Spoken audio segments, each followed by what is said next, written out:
Ok. Bienvenidos una vez más a otro espacio de Parqueando con Jesús y, y vamos a iniciar de una vez en materia, en lo que nos corresponde. Quiero saber si me escuchan bien, si tengo buen audio, si todos me pueden ver. Pueden decir amén, pueden abrir su micrófono y que sí, te escucho, bro. Amén. Amén.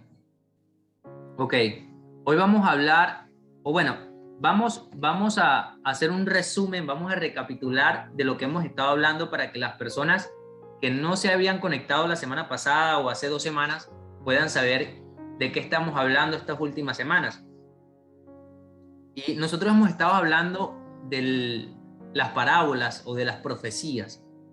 Determinamos que profecía y parábola son sinónimos basados en la palabra. También determinamos el por qué Jesús hablaba por parábolas. Determinamos que tenía que hablar por parábolas porque así estaba escrito y porque se le escondió el misterio del reino de los cielos a las personas que no están destinadas a salvación. Si usted puede hoy entender alguna parábola o podemos entender cuál era el Cordero de Pascua del cual hablaba Isaías, es porque usted se le fue revelado, porque esa palabra se cumplió y a usted se le reveló.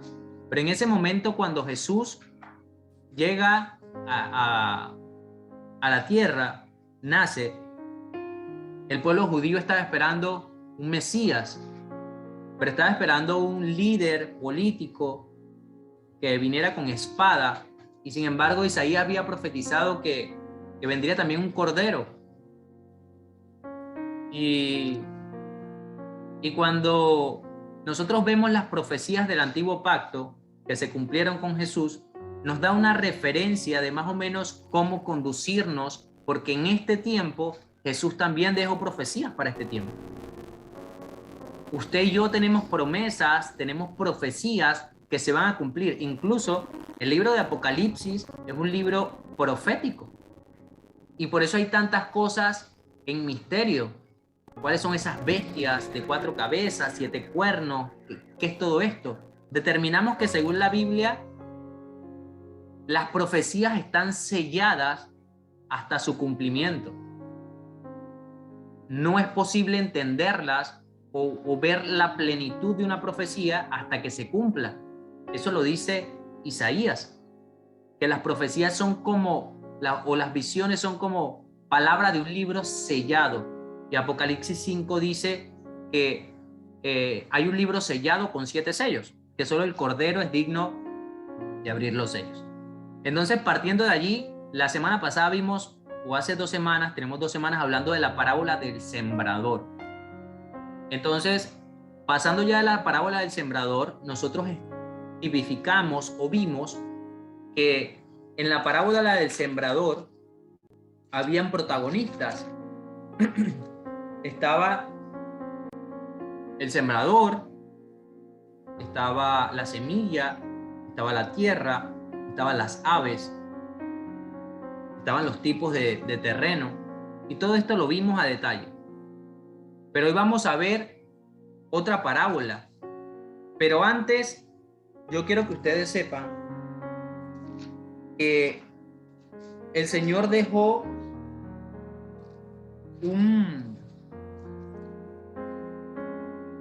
una instrucción de que si nosotros no entendíamos la parábola del sembrador, no podíamos entender las demás parábolas.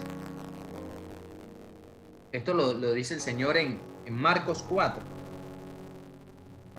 Que si la parábola del sembrador no la entendíamos, no íbamos a poder entender el resto de la parábola. Por eso iniciamos con la del sembrador.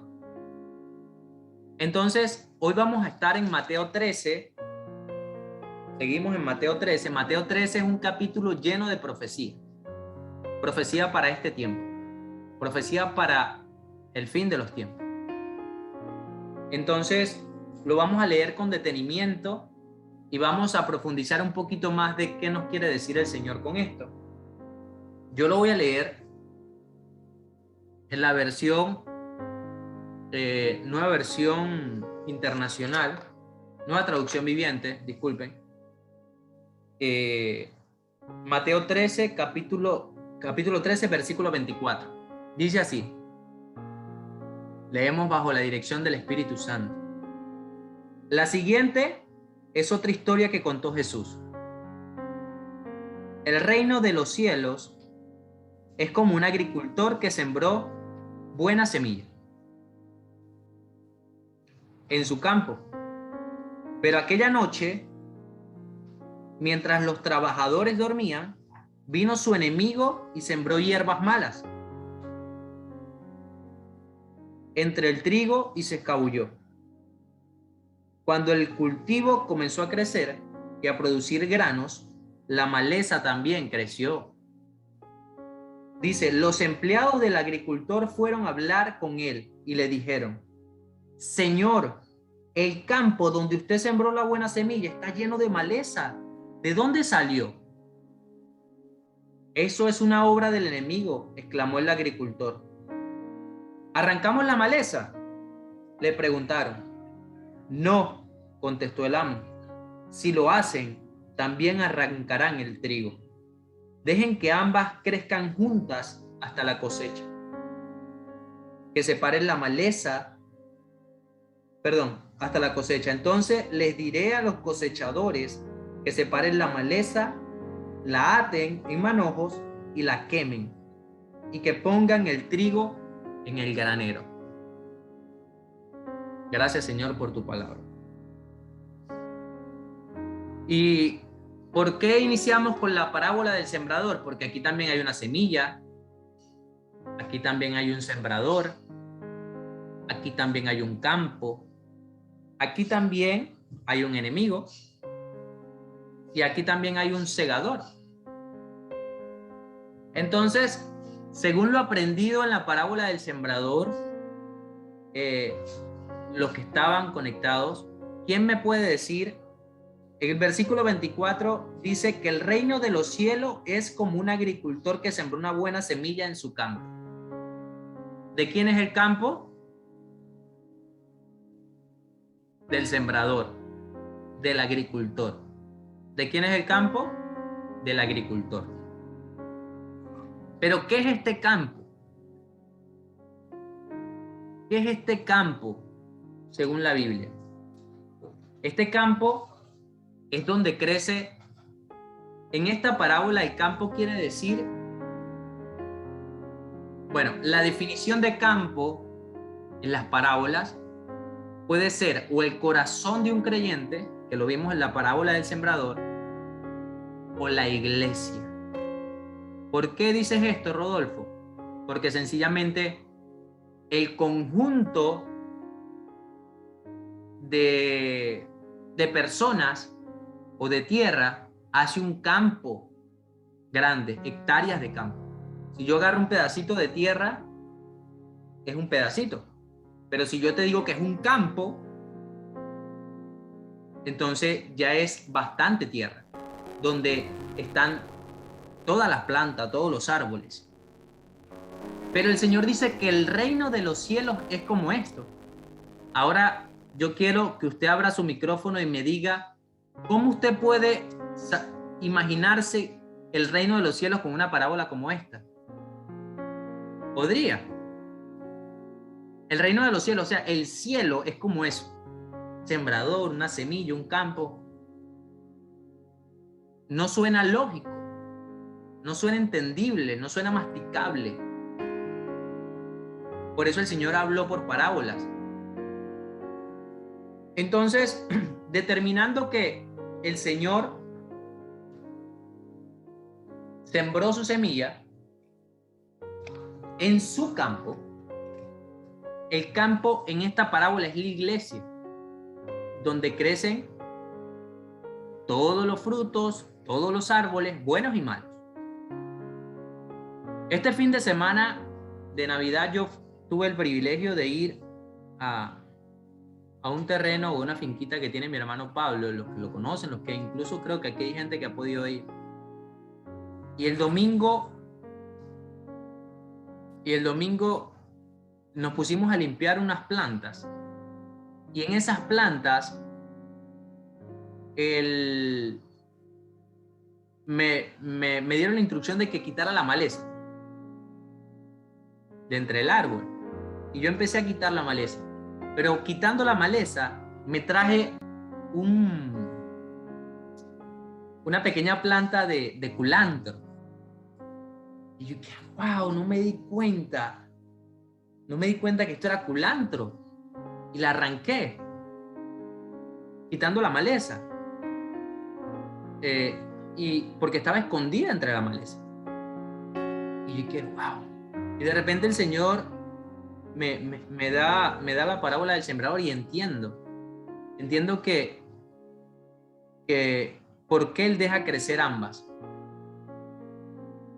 Y parte de lo que dice el 25, pero aquella noche mientras los trabajadores dormían, vino su enemigo y sembró hierbas malas entre el trigo y se escabulló.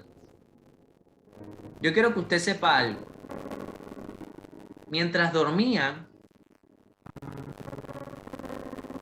¿cuándo es que uno duerme? Cuando es de noche. Y la noche es tinieblas, es oscuridad. Entonces, el enemigo vino en la oscuridad. La oscuridad en la Biblia siempre es representada por falta de entendimiento.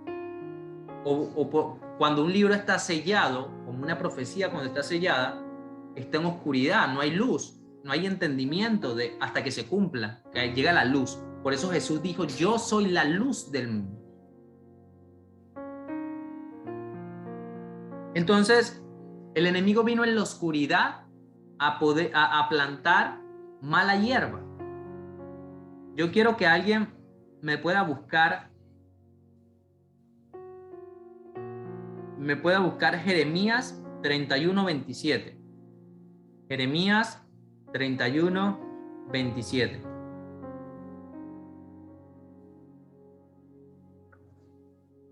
Jeremías 30, yo lo tengo acá, pero me gustaría que alguien lo leyera. Lo tengo escrito aquí en mis anotaciones, porque es brutal. Amén. Me encantaría aprendérmelo. ¿Quién lo tiene?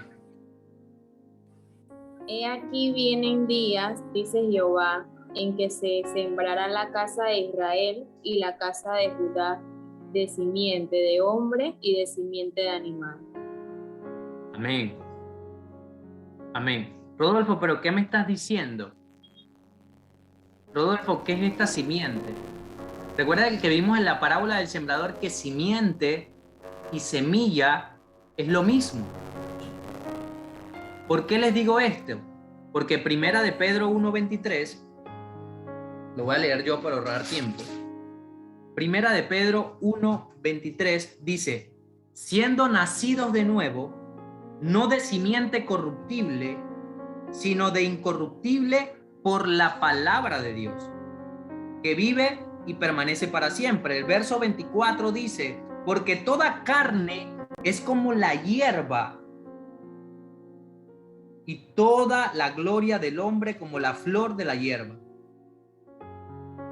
Se secó la hierba y la flor se cayó, pero la palabra del Señor permanece perpetuamente, dice el 25, y esta es la palabra que por el evangelio os ha sido anunciada. Entonces esto quiere decir, voy a colocar por acá un mute. Ok. Esto quiere decir que la simiente es la semilla. Entonces yo debo entender que hay dos tipos de semilla. Y si hay dos tipos de semilla, crecen dos tipos de árboles o dos tipos de plantas. Tú no siembras manzanas y salen uvas, no. Si tú tienes una buena semilla, vas a tener buenos frutos. No, ese es el deber ser. Pero si tienes una mala semilla, no puedes cosechar frutos buenos. Entonces, el Señor sembró la buena semilla y el enemigo sembró la mala hierba. Pero, ¿a qué viene esto? Yo quiero que usted tome nota de los versículos porque yo no estoy hablando según mi entendimiento o o una revelación nueva y genuina que no, yo estoy hablando de la palabra. Yo estoy hablando de lo que está escrito en su palabra. Podemos determinar que la simiente de Dios es la palabra de Dios. Y la simiente o la semilla del enemigo es la palabra de mentira. Ambas son palabras. Pero yo debo discernir, ya esto lo vimos en meses pasados, nosotros tenemos que aprender a discernir qué tipo de semilla, qué tipo de palabra estoy escuchando, estoy hablando. Porque yo les puedo decir que la semilla es cualquier cosa, pero la palabra enseña que la semilla es la palabra. Entonces, 1 de Pedro 1:23 dice que habiendo nacido de nuevo, no de simiente corruptible, sino de incorruptible por medio de la palabra de Dios. Y yo no sé si usted nació de nuevo, pero yo nací de nuevo. El Rodolfo que Freddy conocía no es el mismo Rodolfo que ven ustedes hoy. El Rodolfo que Rosimar conocía no es el mismo que está frente a ustedes hoy.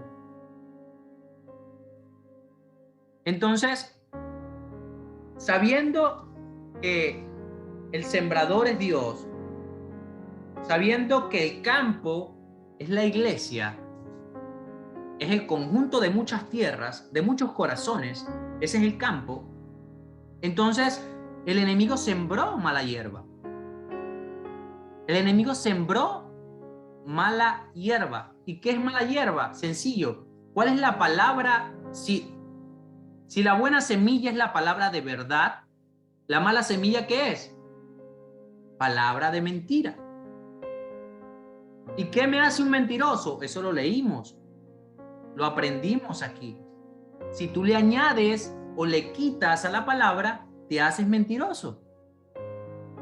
Entonces, ¿qué es una mala semilla, una mala hierba? Alguien que habla o enseña o estás escuchando una media verdad. Algo que tú le añades o le quitas. Por eso nosotros debemos aprender a ser creyentes maduros y discernir, sobre todo para la edificación de la iglesia, para la sanidad de la iglesia. Porque usted debe ser luz y Dios le está permitiendo tener este conocimiento para que usted, no para criticar o para separar, porque a usted no le toca separar nada. A usted no le toca separar ni trigo ni cizaña, no, eso es función de los segadores. A usted le toca edificar el cuerpo de Cristo, sanar el cuerpo de Cristo. ¿Qué pasa si en mi cuerpo yo me corto la rodilla o me caigo y me raspo la rodilla? Mis manos se utilizan para sanarme la rodilla, untarme crema, ponerme una gasa, lo que sea. Entonces mi cuerpo ayuda a la parte que está herida a sanar. Entonces Jeremías 31:27 leímos que aquí vienen días, dice el Señor, vienen días en el futuro. Ese es el antiguo pacto, los profetas. Entonces, vienen días que ¿qué? Es decir, cuando llegue Jesús, cuando se cumpla el pacto en el futuro, cuando se cumplió, dice el Señor que sembraré en la casa de Israel y en la casa de Judá simiente de hombre y simiente de animal. Rolfo, por ahí no habla de semilla. Bueno, pero ya leímos que simiente, según 1 de Pedro 1:23, es igual a la semilla. Y también en la parábola del sembrador el Señor mismo explica qué es la semilla. Pero yo quiero que usted sepa cuál es la simiente de animal. Y no según mi concepto, ni mi percepción, ni mi opinión, porque usted no necesita mi opinión, usted necesita la palabra. Yo quiero que alguien me busque Salmos, capítulo 49, versículo 20, para que usted sepa que es un animal en los ojos de Dios, en un lenguaje figurativo, en un lenguaje de parábola, en un lenguaje alegórico, porque de eso se tratan las parábolas. Entonces yo quiero que usted entienda qué es Salmos 49, versículo 20, qué es la simiente animal de la que habló Jeremías. Salmos 49, este también lo tengo acá, si se le complica, igual Salmos está en la mitad de la Biblia, así que yo sé que usted lo va a encontrar rápido. 49, versículo 20. Amén. Dale, bro. Dice, el hombre que está en honra y no entiende, semejante es a las bestias que perecen. Amén. Amén. Amén. El hombre que está en honra. ¿Quiénes están en honra en la iglesia? ¿Quiénes están en honra en las congregaciones? O bueno, no vamos a llevarlo a esta época. ¿Quiénes estaban en honra cuando en el tiempo de Jesucristo, en la primera venida? No eran los fariseos y los saduceos y los líderes religiosos, que tenían una honra y una estima alta en la sociedad. Pero dice la palabra, el hombre en honra que no entiende, es decir, que está ciego.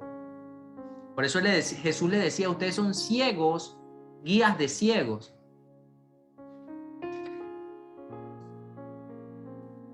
Semejante es a las bestias que perecen.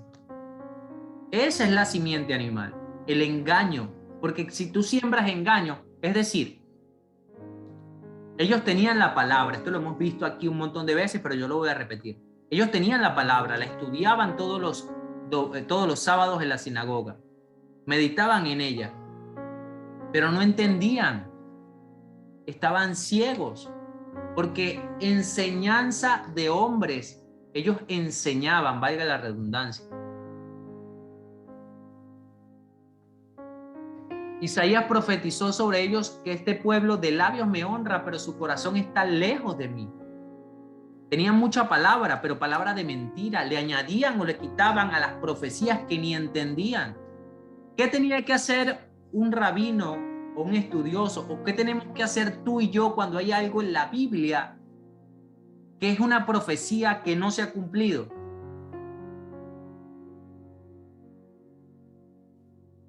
Decir, no sé, en humildad, con un corazón enseñable.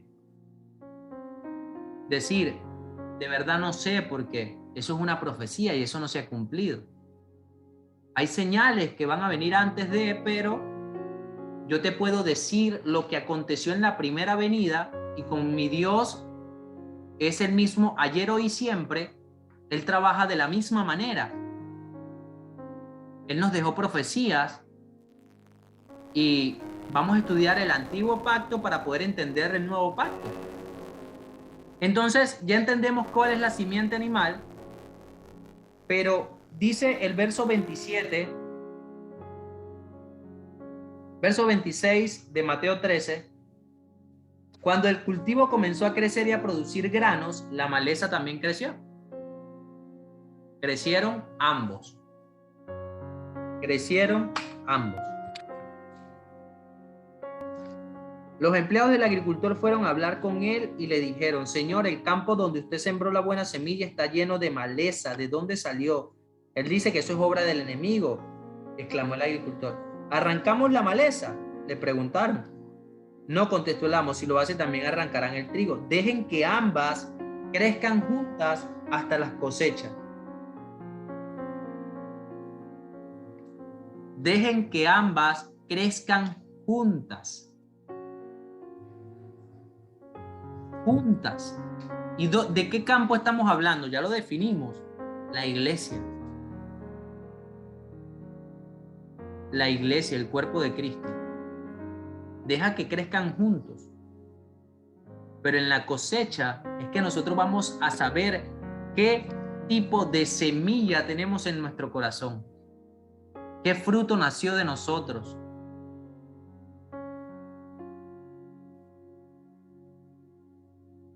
Mateo 3, versículo 11 y 12. Mateo 3, versículo 11 y 12 dice, yo bautizo con agua a los que se arrepienten de sus pecados, dice Juan el Bautista, y vuelven a Dios. Pero pronto viene alguien que es superior a mí, que ni siquiera soy digno de ser su esclavo y llevarle las sandalias, dice esta versión. Él los bautizará con Espíritu Santo y fuego. está listo, escucha lo que dice Juan el Bautista, está listo para separar el trigo de la paja con su rastrillo.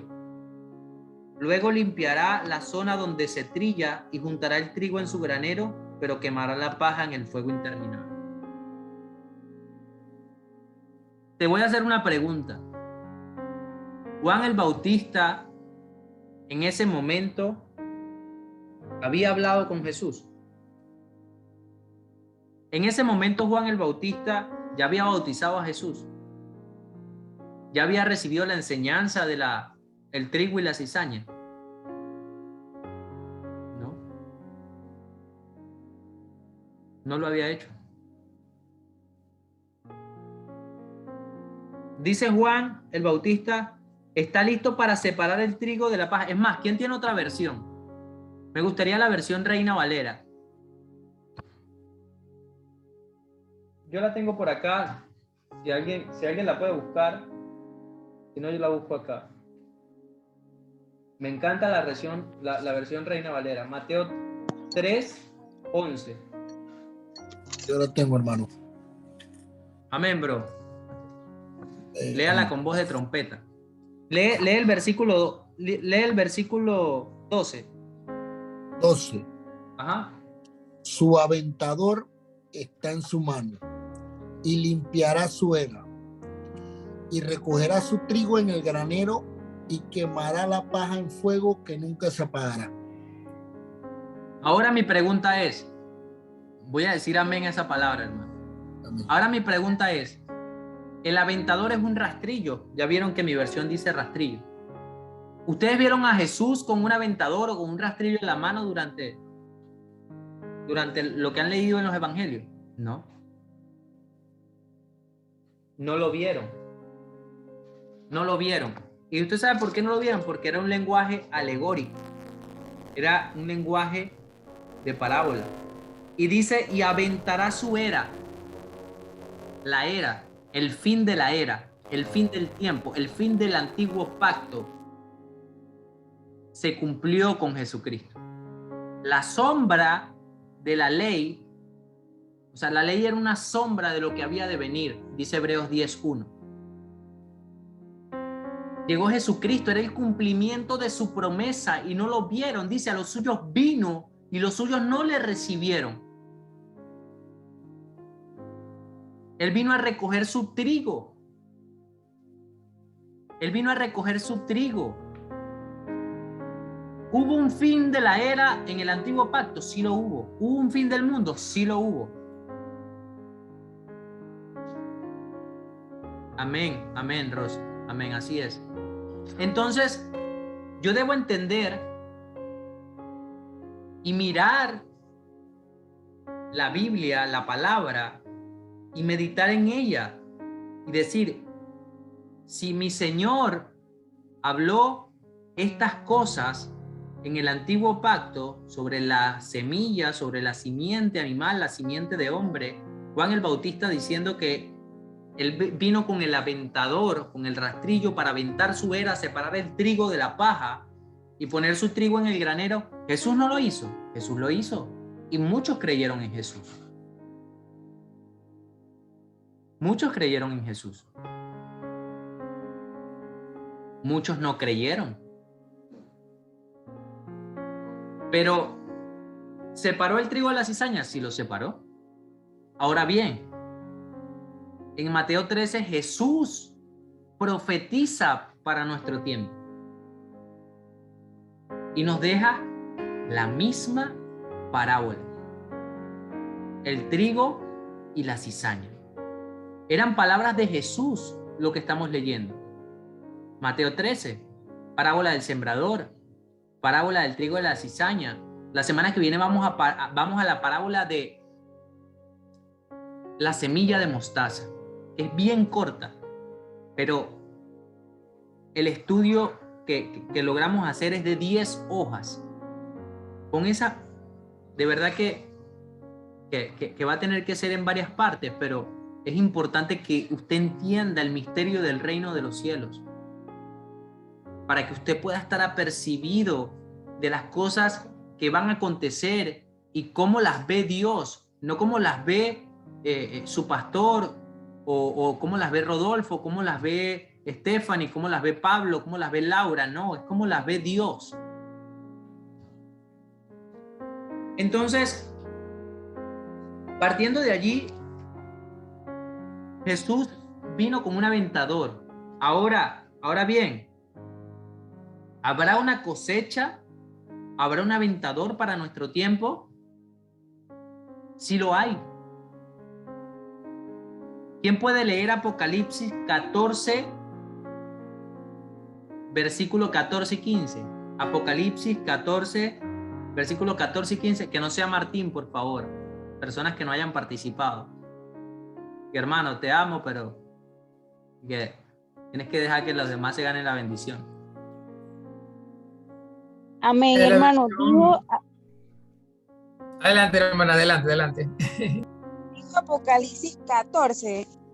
Apocalipsis 14, versículo 14 y 15.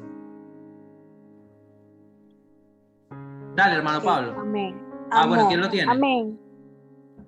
La cosecha de la tierra. Entonces vi una nube blanca y sentado en la nube estaba alguien parecido al Hijo de Dios.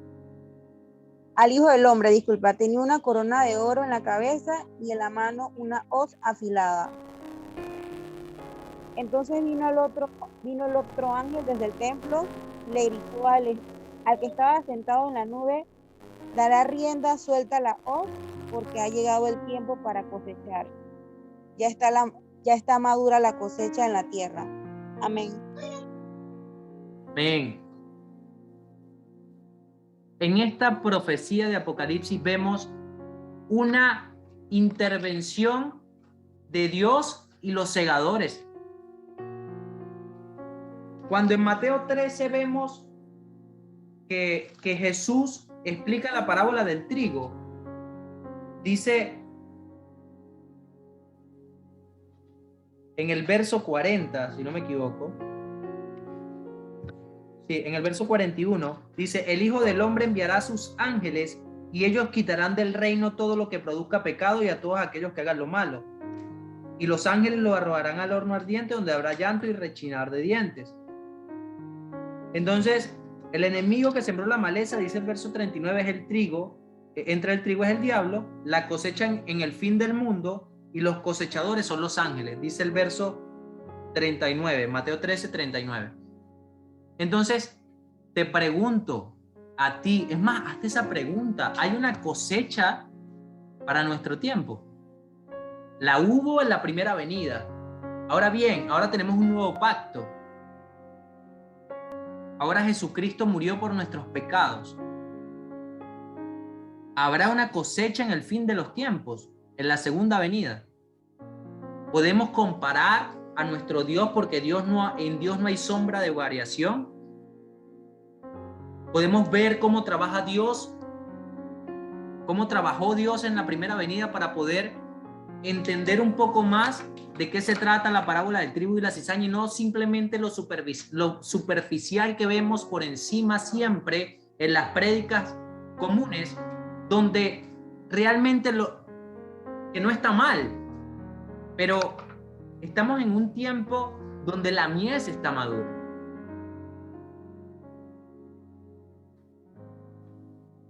Yo sé que usted y yo estamos entendidos de que estamos viviendo tiempos difíciles y tiempos bíblicos, y estamos entendidos de la era que estamos viviendo. El Señor viene pronto y va a haber una cosecha. El Señor va a venir con su hoz, con su aventador, con su rastrillo, como lo quieras llamar. La hoz es lo que usaban en la antigüedad también para cosechar el trigo, porque simplemente atraía lo que tenía fruto, y lo que no tenía fruto se iba, se separaba. Pero ¿qué pasa? Sabemos que el trigo y la cizaña se parecen. Sabemos que el trigo tiende a inclinarse y tomar la posición de inclinación y de reverencia ante Dios, y todo esto es bíblico, está bien, es enseñable. Pero vayamos un poquito más de la leche, pasemos un poquito más al alimento sólido. ¿Qué nos está enseñando el Señor?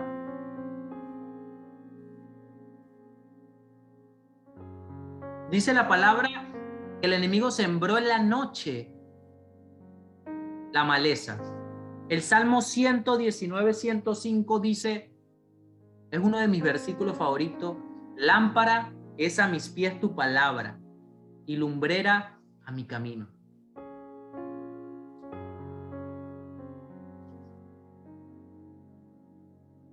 ¿Quién puede buscar Isaías 44, versículo 18? Y con esto voy cerrando.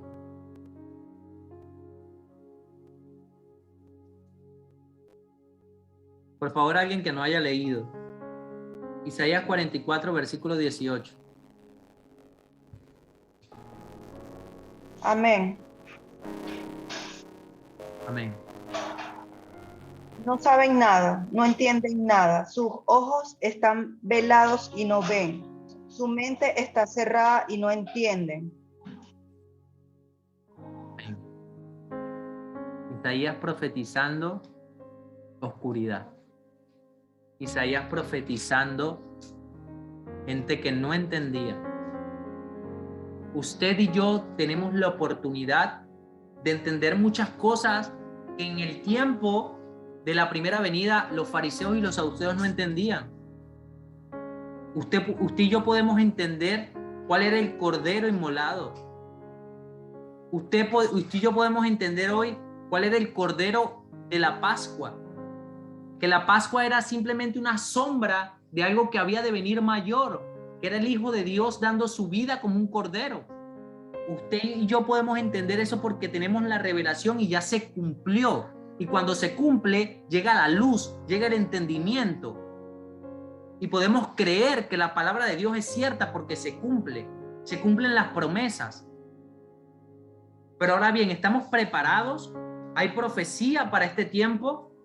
¿Estamos estudiando verdaderamente, meditando en la palabra, buscando ese entendimiento? Podemos decir hoy que tenemos, mira, la parábola del trigo y la cizaña no es cualquier parábola. Es una parábola de vida o muerte. No lo digo yo, lo dice la palabra. Separará el trigo de la cizaña. ¿Y cuál es el origen de ese árbol, de esa mata, de esa planta? Una semilla, una pequeña semilla. Una palabra de verdad o una palabra de mentira. ¿Qué semilla tenemos hoy en nuestro corazón? Porque los fariseos y los saduceos tenían este mismo libro que tú y yo tenemos.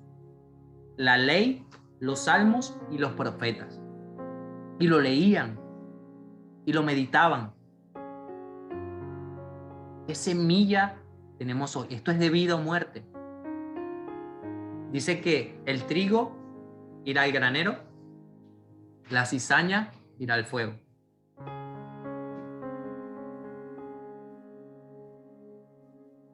Ya vimos que por medio de Jeremías, Dios dijo que había 2 semillas. Y para este tiempo también hay 2 semillas. Nosotros debemos aprender de la primera venida porque Jesús también profetizó, ya lo repetí. La semilla de Dios es la palabra de verdad. La semilla de Satanás es la palabra de mentira. Es una mentira vestida de verdad, disculpen. Ambas semillas dan un árbol. Ambas semillas dan una planta. Ambas crecen, ambas se parecen. Pero es un pequeño detalle minúsculo que hoy podemos entender que fue una semilla. Y que quizás no es culpa de nosotros, quizás escuchamos algo que no, escuchamos a alguien. Yo le doy gracias a Dios por mi pastor, por mi casa, porque es una casa que habla la palabra y que no se habla en base a emociones. Pero tenemos falencias. La iglesia de Cristo tiene fallas. Que el Señor va a ir perfeccionando, claro que sí. Pero nosotros debemos ser creyentes maduros y aprender a discernir entre lo bueno y lo malo, entre lo que me edifica y lo que no. Siempre con un espíritu de edificación de la iglesia, no de condenación. No es para que usted vaya hoy a la iglesia y diga, no, tú eres cizaña, tú al fuego eterno. No, tú no sabes qué semilla hay. Y eso lo vamos a saber hasta la cosecha. Mientras tanto, seamos de edificación. Si hay algo que está mal, digamos que está mal. Si hay algo que no es verdad, diga que no es verdad, porque la palabra dice que no es verdad. Ese es nuestro trabajo, para edificar al pueblo, para sanar el cuerpo, para levantar al hermano.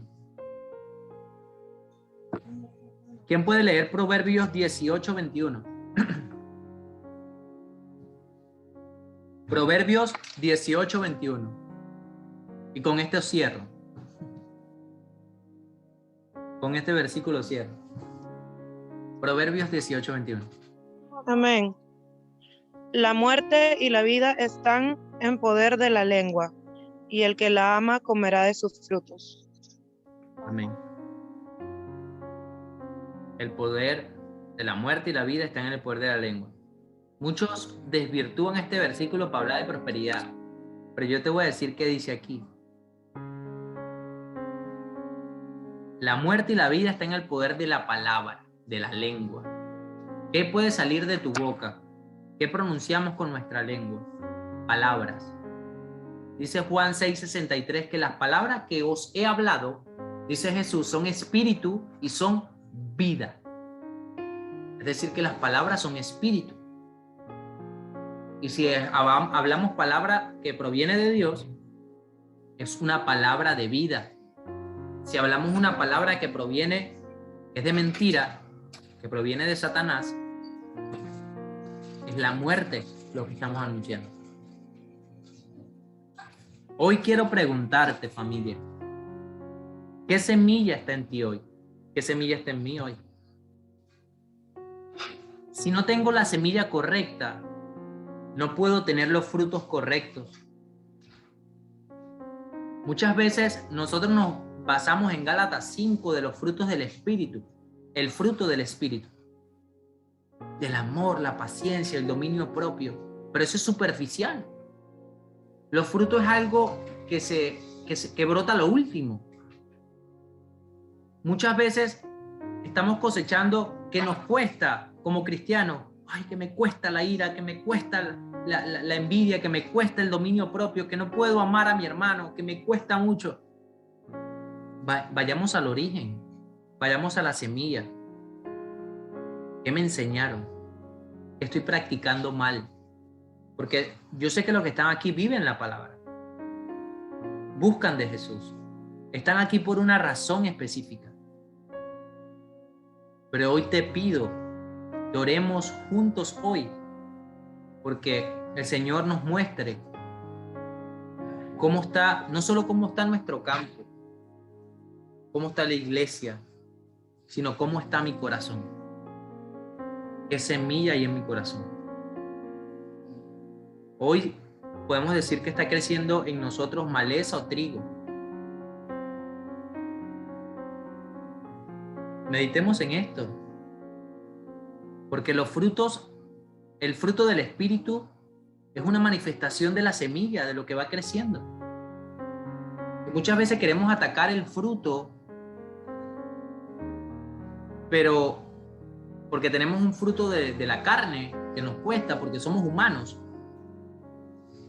Pero ahorremos tiempo y vayamos al origen, a la raíz. ¿Qué me sembraron que está dando este fruto? Enséñanos, Señor, ¿qué me sembraron en el corazón? Está dando este fruto de amargura, de contienda, de división, de falta de dominio propio. Vamos a orar.